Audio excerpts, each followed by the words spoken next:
So well students, most welcome in NP Sharma English classes. During the last time we have completed the rules of past indefinite in affirmative sentence.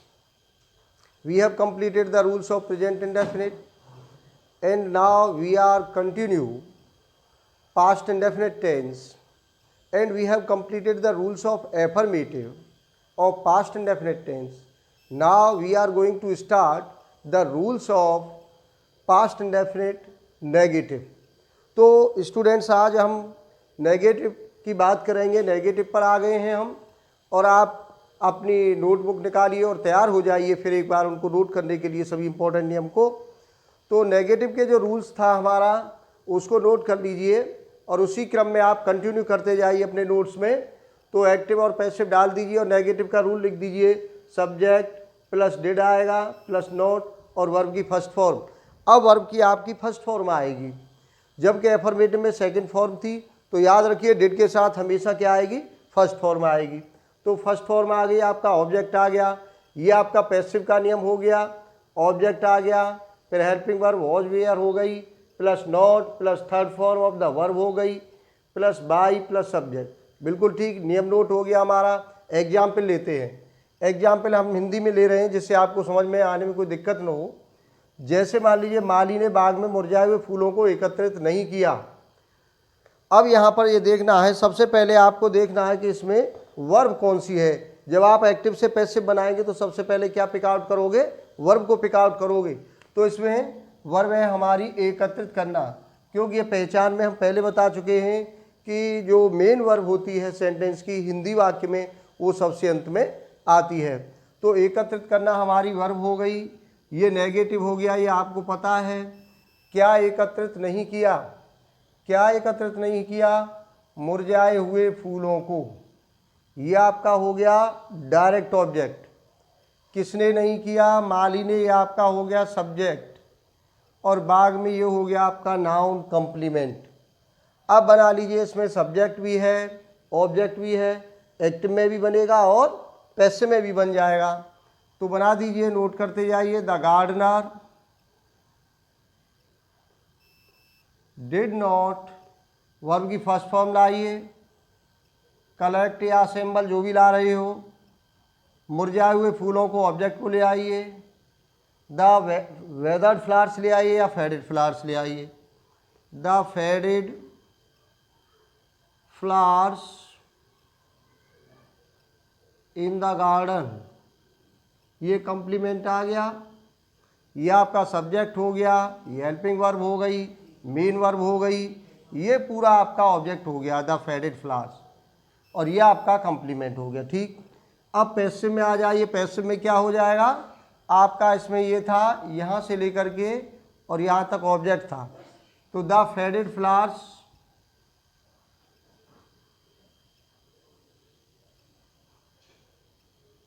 Plural है तो क्या लाएंगे, वर ले आइए, negative है तो not ले आइए, थर्ड फॉर्म ले आइए, कलेक्ट की तो क्या हो गया कलेक्टेड, कम्प्लीमेंट लाओ तो यहाँ ले आओ, या बाई के बाद सब्जेक्ट के बाद भी ला सकते हैं। In the garden by the gardener, ठीक है। नेक्स्ट एग्जाम्पल और लेते हैं, और ले लीजिए एक और। मीरा ने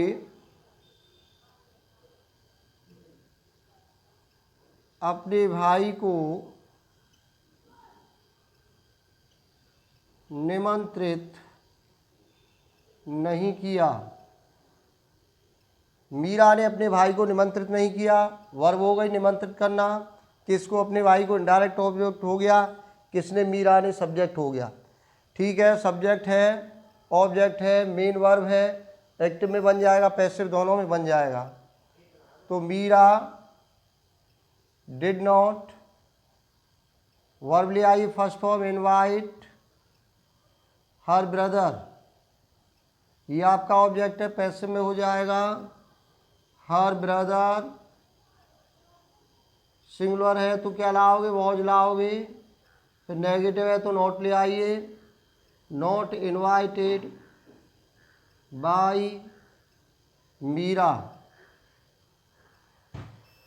ये बात हो गई हमारी नेगेटिव की, समझ में आ गई। अब आ जाइए नेक्स्ट इंटेरोगेटिव पर।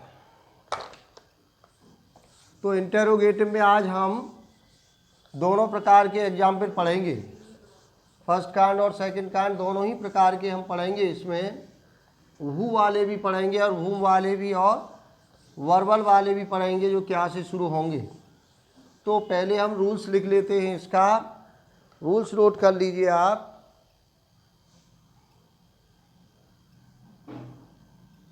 इंटेरोगेटिव क्या, तो इसका एक्टिव का नियम हो जाएगा, डाल दीजिए एक्टिव पैसिव। तो डिड सबसे पहले आ जाएगा यदि क्या से शुरू होगा तो।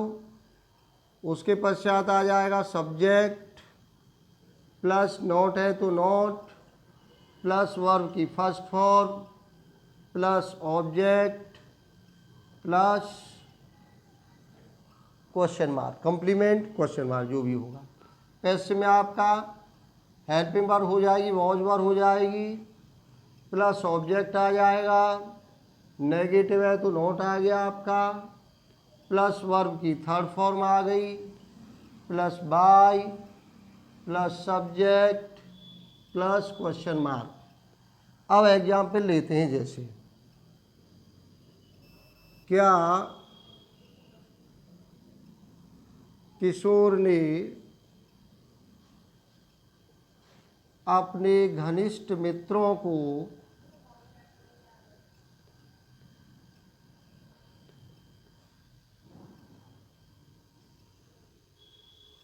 एक रहस्य के बारे में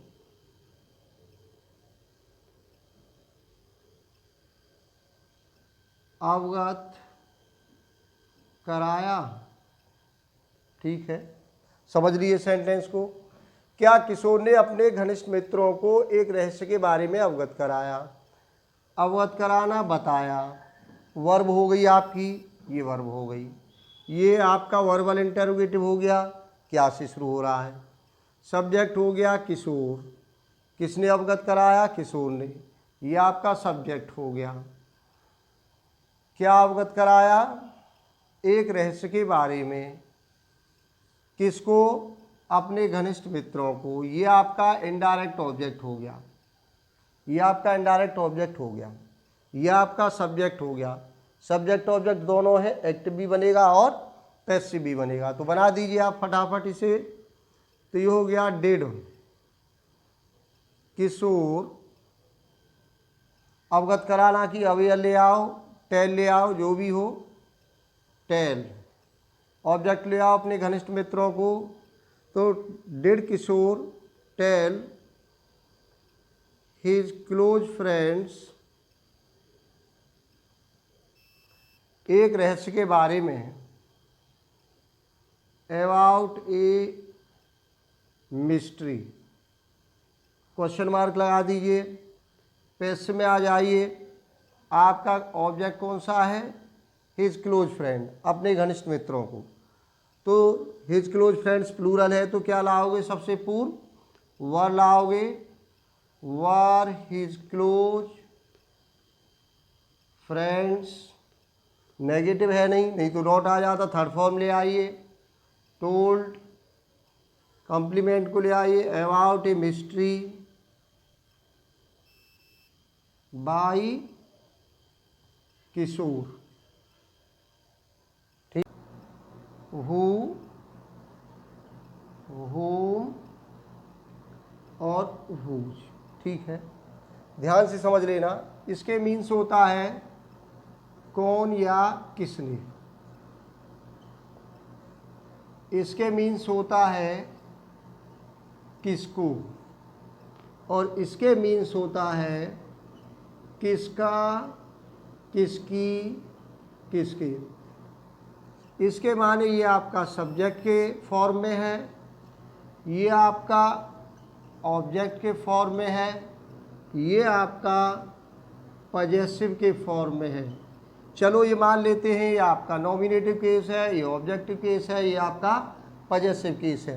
ये कर्ता बना है, ये कर्म बना है, ये संबंध कारक में है। लेकिन जब आपने पर्सनल प्रोनाउन पढ़े थे उनको पढ़ लेना, पर्सनल प्रोनाउन को प्रोनाउन वाले चैप्टर में जा कर के, ये वीडियोज में हमने बना कर दिया है आपको, तो ये उसमें आएंगे नहीं, लेकिन की जो फॉर्म है वो इसी में जाएगी, सब्जेक्ट ऑब्जेक्ट और पजेसिव में चला गया है। लेकिन आपको एक बात याद रखनी पड़ेगी कि हु का हम ये लिख दें यहाँ पर, ये इंपॉर्टेंट बात है, नोट कर लीजिए, हु का नंबर, पर्सन, जेंडर नहीं होता है। ये बात समझ लेना, ये इंपॉर्टेंट इंटरोगेटिव, फिर गलती नहीं करोगे। एक बार इसे ध्यान से समझ लोगे तो फिर आगे हु वाले सेंटेंसेस में गलती नहीं होगी। क्या होगा कि हु और हुम से जो भी वाक्य बनेंगे उन दोनों को एक तरह से आप बनाओगे तो बहुत बड़ी गलती हो जाएगी वहाँ पर।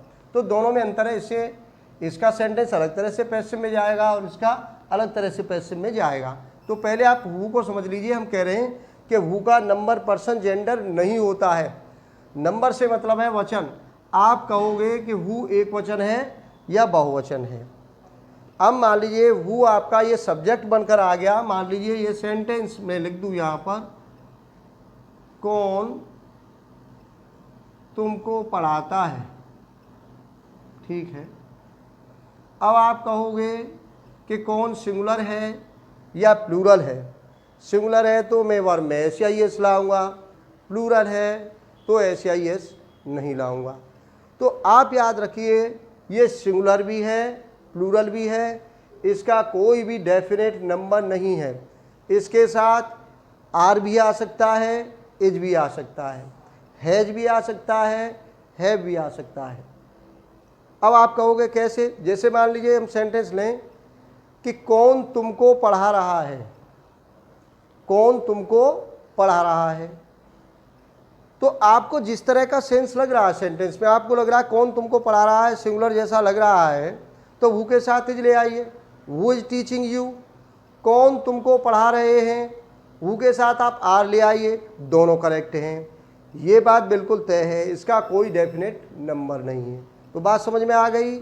आपको सेंटेंस में जैसा सेंस लगे, हिंदी सेंटेंस में कि ये सिंगुलर सब्जेक्ट है, इज ले आइए, हैज ले आइए, ये जो भी आपको लग रहा है, प्लूरल लग रहा है तो हैव ले आइए, आर ले आइए, वर ले आइए। अब बात आई दूसरी कि पर्सन, न ये फर्स्ट पर्सन का है, न सेकंड पर्सन का है, न थर्ड पर्सन का है। इसका कोई पर्सन नहीं है। आप कहोगे जी इसे हम फर्स्ट पर्सन माने, तो फर्स्ट पर्सन में आप पढ़ चुके आई भी, सेकंड पर्सन में आप यू पढ़ यू आता है, और थर्ड पर्सन में आपने पढ़ा है ही, सी, इट और दे आते हैं। इसलिए इसका कोई भी ये पूछ सकता है आपसे कि हु किस पर्सन का है, तो इसका कोई पर्सन नहीं है। जेंडर, अब आप कहोगे ये मैस्कुलिन जेंडर है या फेमिनिन जेंडर है।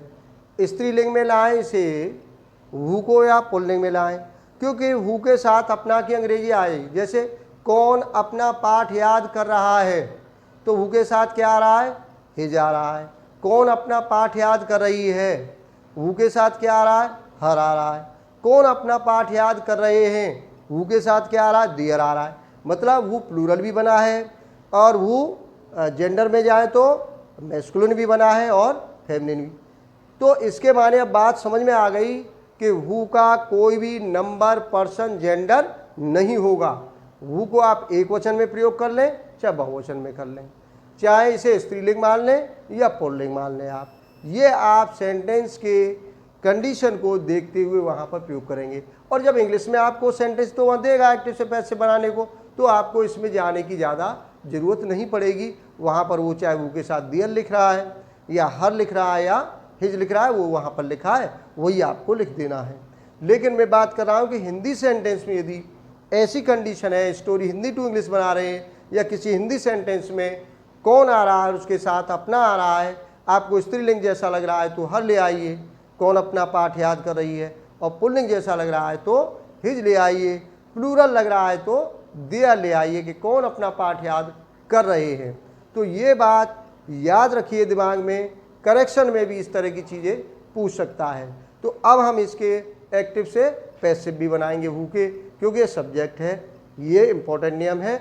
और अब नेक्स्ट उदाहरण इसके लेंगे हम।